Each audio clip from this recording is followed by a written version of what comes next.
প্রিয় শিক্ষার্থীরা, আসসালামু আলাইকুম। আশা করি সবাই ভালো আছো। আজকে চলে আসলাম আরেকটি নতুন পর্বে। এই পর্বে আলোচনা করব অধ্যায় 5 দশমিক ভগ্নাংশের 76 পৃষ্ঠায় যে অঙ্কগুলো আছে এই অঙ্কগুলো নিয়ে আলোচনা করব। তো অবশ্যই তোমরা মনোযোগ দিয়ে দেখবে। আশা করি তোমরা অঙ্কগুলো এখান থেকে সহজে শিখে যেতে পারবে। তো চলো আমরা কথা না বাড়িয়ে অঙ্কগুলো শুরু করি। তো বলছে আমরা কিভাবে দশমিক সংখ্যাকে 10 এবং 100 দ্বারা গুণ করতে পারি। কিভাবে আমরা 10 ও 100 দ্বারা দশমিক সংখ্যাকে গুণ করতে পারি। তো দশমিক সংখ্যা আমরা যেভাবে গুণ করি 110, 1000 এভাবে গুণ করা আরও সহজ, অনেক সহজ।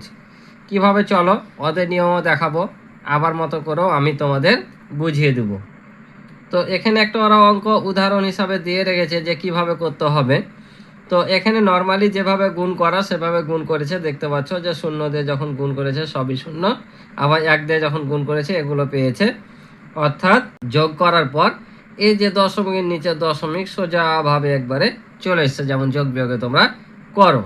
ঠিক আছে, 10 দিয়ে যখন গুণ করছি এটা একটা নিয়ম যে তোমরা পাশাপাশি গুণ করে এই সিধায় যেটা চলে আসবে সেটা হবে দশমিক। ঠিক আছে, সেখানে দশমিক দেবা। এটাও 100 দিয়ে যখন গুণ করছে 0 দিয়ে যখন গুনছে সবই 0, এটাও 0, 1 দিয়ে গুণ করা মানে সবই 1।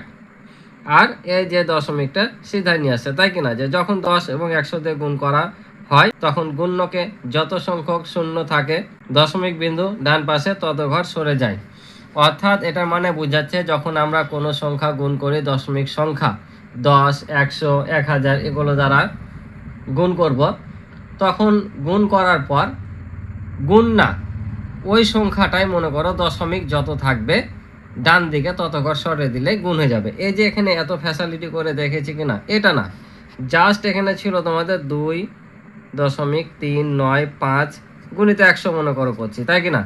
তাহলে আমরা যখন গুণ করবো এমন 10, 100, 1000 অর্থাৎ 1 দিয়ে যখন 0 থাকবে এই ধরনের সংখ্যাতে গুণ করব, তখন এ দশমিক বিন্দু ডান দিকে সরে যাবে। যতগুলো এখানে 0 থাকবে তত ঘর এ পাশে কি হবে, সরে যাবে ডান পাশে। তো 2টা 0 আছে, 2টা ঘর এ পাশে সরে যাবে। তাহলে দশমিকটা কোথায় আসবে, এই যে এখানে হয়ে যাবে।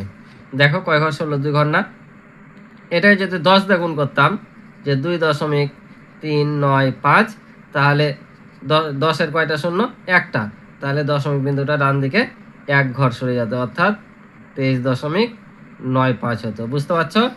অর্থাৎ যখন 10, 100, 1000 এবার এখন কোনো সংখ্যা দ্বারা গুণ করবা তখন দশমিকটা ডান দিকে যতগুলো 0 থাকবে তত ঘর সরিয়ে দিবা। ঠিক আছে, তাই এটাই বলছে যে যখন কোনো দশমিক সংখ্যাকে গুণ করব একের পরে যতগুলো 0 থাকবে দশমিক বিন্দুটা ডান দিকে তত ঘর সরে যাবে। বুঝতে পারছো?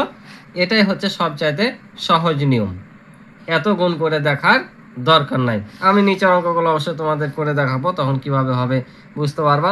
আবার কি বলছে দেখো, এ দুটা তো একই সংখ্যা, তাই না। এই সংখ্যাটা দেখো কিভাবে 10 এবং 100 দ্বারা গুণ হয়েছে সেটা বোঝাচ্ছে যে 2.395 ছিল, তাই কিনা। অর্থাৎ আমরা এখন 110 একবারই গুণ বের হয়ে যাবে এখান থেকে। কিভাবে, এখান থেকে দশমিকটা প্রত্যেকবার 1 ঘর করে সরাতে হবে। ঠিক আছে, প্রত্যেকবার 1 ঘর করে সরবে। তাহলে এ ঘর থেকে এ ঘর যখন এসেছে তখন 10 গুণ, আবারও এই ঘর থেকে যখন এ ঘর এসেছে 10 গুণ। অর্থাৎ আমরা এদিকে কত ঘর সরছি, একটা করে দশমিক সরছি, তার মানে কত গুণ হচ্ছে 10। কারণ আমরা জানি যে যখন পূর্ণ সংখ্যার যত এদিকে আসি কত করে বাড়ে, এভাবে যদি আমি লিখি কত করে বাড়ে, 10 করে না। অর্থাৎ এই যে দেখো এটা এককের ঘর, 10 ঘর, 7 ঘর, মানে 10 আর 10 100, তার মানে যত আমরা বাম দিকে আসি 10 ঘর করে কি বাড়ে, অর্থাৎ 10 গুণ করে বাড়ে। কত গুণ করে বাড়ে, 10 গুণ করে বাড়ে। তো এটাও বলছে যখন এই দিকে যাবে তখন বলছে কত, 10 গুণ হচ্ছে। কারণ আমরা দশমিক সংখ্যাকে যখন কি করি গুণ করি তখনই তো দশমিকটা এই পাশে সরে, তাই না, এ পাশে সরে না, ওই জন্য 10 গুণ করে সরে। তাই এখান থেকে এখান পর্যন্ত যখন এসে 10, আবার এই থেকে এই পর্যন্ত যখন এসে 10, তার মানে এই উত্তরটা হচ্ছে যে 10 দিয়ে গুণ করলে, আর এই উত্তরটা হচ্ছে 100 দিয়ে গুণ করলে। কারণ 10 আর 10 গুণ করলে কত হয়, 100। তার মানে এটা হচ্ছে 10 দিয়ে গুণ, আর এই থেকে এই পর্যন্ত হচ্ছে এটা 100 দিয়ে গুণ। বুঝতে পারছো? এভাবে তোমরা বের করতে পারো। তো আমি এখানে আরেকটাও দেওয়া আছে ওদের করতে বলেছে, এটাই তোমাদেরকে আমি করে দেখাই, তাহলে তোমরা আরও ক্লিয়ার হবা। আমাদের এখানে কত দিয়ে বলেছে, 1000 দিয়ে গুণ হলে দশমিকের স্থান কিভাবে পরিবর্তন হয় তা চিন্তা করিও লিখি। অর্থাৎ এইভাবে আমাদের এটা করতে হবে। তবে এটা মনোযোগ দিয়ে দেখো তোমরা, আশা করি যে এটা তোমরা আরও ক্লিয়ার হয়ে যাবে যে কিভাবে হয়েছে। তাহলে আমি এই সংখ্যাগুলো আগে এখানে উঠিয়ে নিই। তো দেখো অঙ্কটা আমি উঠে নিয়েছি। তোমরা যখন উঠাবা এমনভাবে উঠাবা, এভাবে ফাঁকা ফাঁকা নিবা, কারণ একটার সাথে একটা লেগে যদি যায় কাছাকাছি হয় তাহলে যে দাগটা দেবো সে দাগটা কিন্তু সংখ্যার সাথে লেগে যাবে। যদিও এগুলো অঙ্ক পড়বে না, তারপরও তোমাদের প্র্যাকটিসের জন্য করা লাগবে। তো তোমরা এভাবে করবা। তো দেখো তাহলে প্রথমে দশমিক ছিল কোথায়? এখানে।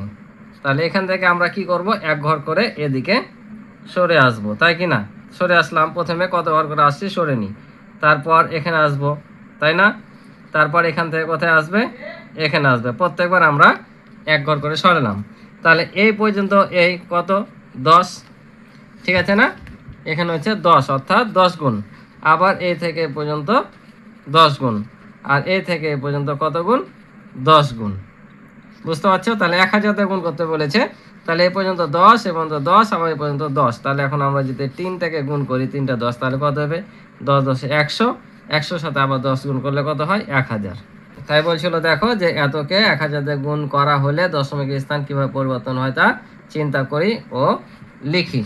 তাহলে দেখো এভাবে আমাদের কি স্থান পরিবর্তন হবে, যেভাবে আমাদের স্থানগুলো একের পর এক পরিবর্তন হয়ে যাচ্ছে, ঠিক আছে? এইটাই তো আমাদেরকে দেখাতে হবে, জাস্ট আর কিছুই না, ঠিক আছে? এবার তাহলে নিচে বলছে দেখো যে নিচের সংখ্যাগুলোকে 10 এবং 100 দিয়ে গুণ করি। তাহলে এই যে এখানে গুণ করে দেখিয়েছে বা এভাবে দেখিয়েছে, তো এভাবে আর করার দরকার নাই, তোমরা সাধারণত যেভাবে হবে সেভাবে বসিয়ে দিবা। তো কিভাবে হবে চলো আমি তোমাদেরকে খাতায় করে দিই, যেহেতু 10 এবং 100 দ্বারা গুণ করতে বলেছি। তাহলে দেখো কিভাবে গুণ করব। আমরা সাধারণ যেভাবে গুণ করা সেভাবে গুণ করব। যে প্রথমে কি বলেছিলাম যে গুণ করে দশমিক বিন্দুটা কি করব, জয়টা শূন্য থাকবে ডান পাশে সরিয়ে দেবো। তো এখানে যখন 10 দিয়ে গুণ করছি তাহলে দশমিকটা এখানে ছিল, কত ঘর সরাবো? এক ঘর সরাবো। তাহলে কোথায় আসছে? এখানে। 100 দ্বারা যখন গুণ করছি তখন কত ঘর সরবে? দুইটা শূন্য আছে, তাহলে এখানে চলে আসবে। অর্থাৎ দশমিকটা দেখো 1 2 যদি সরাই এখানে চলে আসছে। তো এখানে যদি আমরা দশমিক দিই, দশমিক দেওয়া আবার শূন্য নিতে হবে, তো এগুলো দাম নাই, ঠিক আছে? তো যখনই এখানে দশমিকটা চলে আসবে অর্থাৎ তারপরে কোনো সংখ্যা না থাকবে, এটা একটা পূর্ণ সংখ্যা হয়ে যাবে, ঠিক আছে? তখন আর এখানে দশমিক বিন্দু বসার দরকার নাই। আবার যদি এটাকে গুণ করি তাহলে দেখো এক ঘর যদি সরাই তাহলে কত হচ্ছে? 8 হয়ে যাচ্ছে।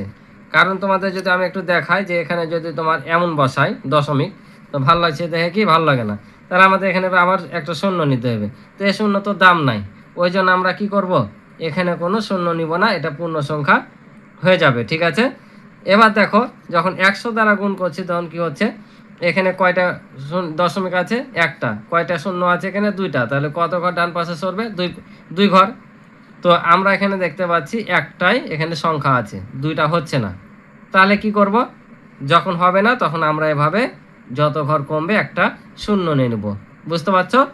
যদি কথার কথা এমন থাকতো আর এখানে 1000 দিয়ে গুণ করতাম, তাহলে কি করতাম? তাহলে 1000-এ কয়টা শূন্য? 3টা শূন্য না? 1 2 3।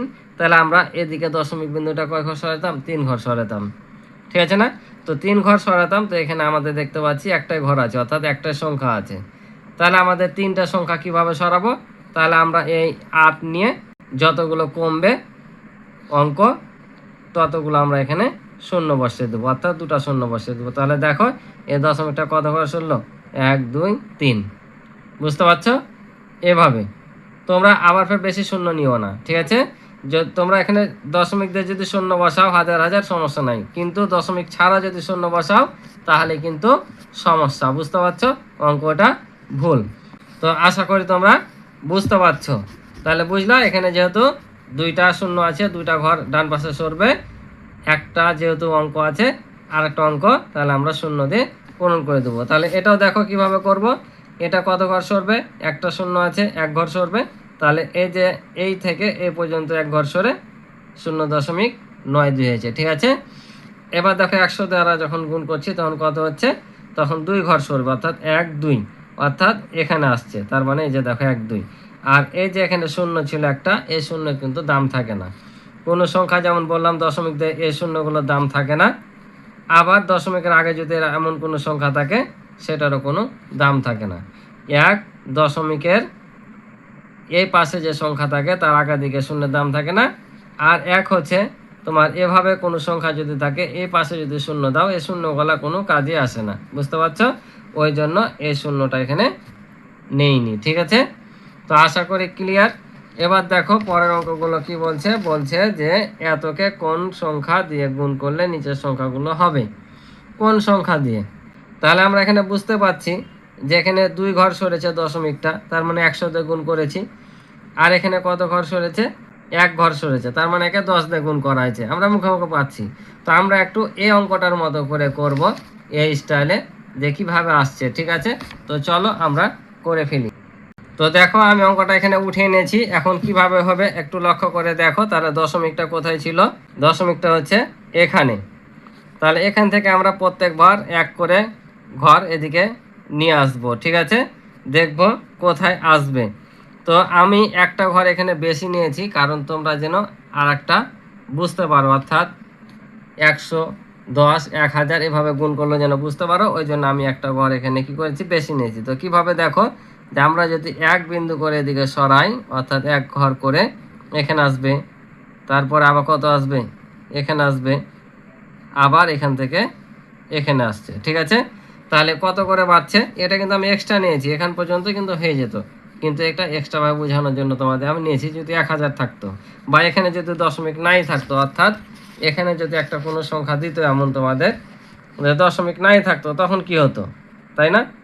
এমন যদি থাকতো তাহলে সংখ্যাটা কীভাবে আসছে এটা বোঝানোর জন্য আমি শুধু এখানে দিলাম একটু। তাহলে এখানে দেখো যে এটা সরেছে 10, এখান থেকে এই পর্যন্ত 10, আবার এ থেকে এই পর্যন্ত এসছে 10। ঠিক আছে, তাহলে আমি এইটুকু পরে তোমাদের বুঝাচ্ছি, যেহেতু আমাদের অঙ্ক এইখানেই দরকার। তাহলে এটা কত এসছে দেখো, এই যে এটা গুণ করলে কত হয়, 100, 10 10 100। তাহলে আমাদের প্রথমটা ছিল কত? আমাদের প্রথমটা বের করতে বলেছে এখানে। আমাদের এখানে প্রথমে ছিল যে এইরকম, আর একটা হচ্ছে এইরকম, তাই কি না? তাহলে আমাদের এই সংখ্যাটা বের করার জন্য কত ধাপ আসতে হয়েছে দেখো, এই পর্যন্ত আসতে হয়েছে না, এই যে শূন্যর পরে দশমিক। তাহলে আমাদের কত এটা সমান হচ্ছে 100। ঠিক আছে, তাহলে এই সংখ্যাটাকে গুণ করতে হয়েছে কত দ্বারা, অর্থাৎ এটাকে গুণ করতে হয়েছে 100 দ্বারা। আর এই সংখ্যাটা পাওয়ার জন্য কত দিয়ে গুণ করতে হয়েছে, কত এসছে এখান থেকে, এক ধাপ এসছে। আমাদের মূল ছিল কিন্তু এটা, তাই কি না? তাহলে এটা থেকে এক বিন্দু আসতে হয়েছে, মানে একটা ঘর আসতে হয়েছে। তাহলে আমরা কোনটা পাচ্ছি, এটা পাচ্ছি। অর্থাৎ এটা সমান কোনটা, 10 গুণ, তার মানে এটাকে গুণ করতে হয়েছে কত দ্বারা, 10 দ্বারা।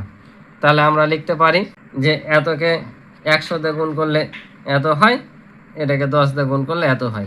আর যদি দশমিক না থাকতো তাহলে কি হতো? তাহলে এই যে এই তিনটা সংখ্যা আমরা বের করলাম এক্সট্রা ভাবে এটা দেখানোর জন্য।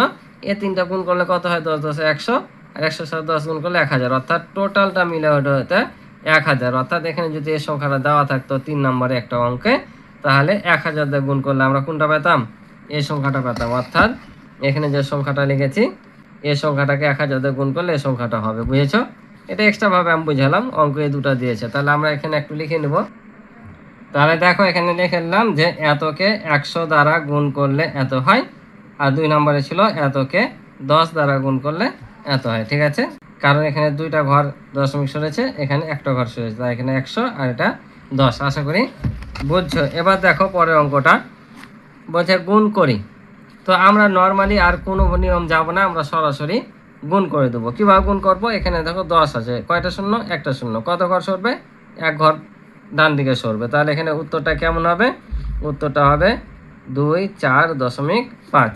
বুঝতে পারছো, এক ঘর সরলো আমাদের। এটাও দেখো যদি করি কয় ঘর সরবে, এটা সরবে এক ঘর, তার মানে আমরা এখানে সরাসরি কত পাবো, 63 পেয়ে যাব, কারণ এক ঘর দশমিক সরিয়ে দিলে পূর্ণ সংখ্যা পেয়ে যাচ্ছি। এটা আমরা কি করব, এটাও এক ঘর সরবে, তাহলে কত আসবে, এই দশমিকটা এই শূন্যর পরে চলে আসবে, অর্থাৎ 0.21। বুঝছো? এবার দেখো এটা যদি করি কত আসবে, 2 ঘর সরবে। তাহলে 2 ঘর সরলে কোথায় আসছে, তাহলে 7 4-এর পরে আসবে, তারপর দশমিক হবে।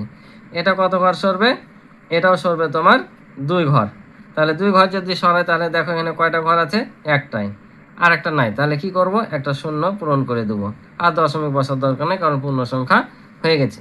এটাও তাহলে কি করব, এটাও হচ্ছে 2 ঘর সরবে, কিন্তু আছে কত ঘর, এক ঘর। তাহলে একটা কি নিতে হবে, শূন্য নিতে হবে। তাহলে 13 7, এখানে একটা শূন্য নিব, কারণ এই দশমিকটা এদিকে 2 ঘর সরবে, একটা ঘর আছে, ওই জন্য আমরা এখানে কি করলাম, একটা শূন্য দিয়ে বাকিটা পূরণ করে দিলাম। বুঝতে পারছো?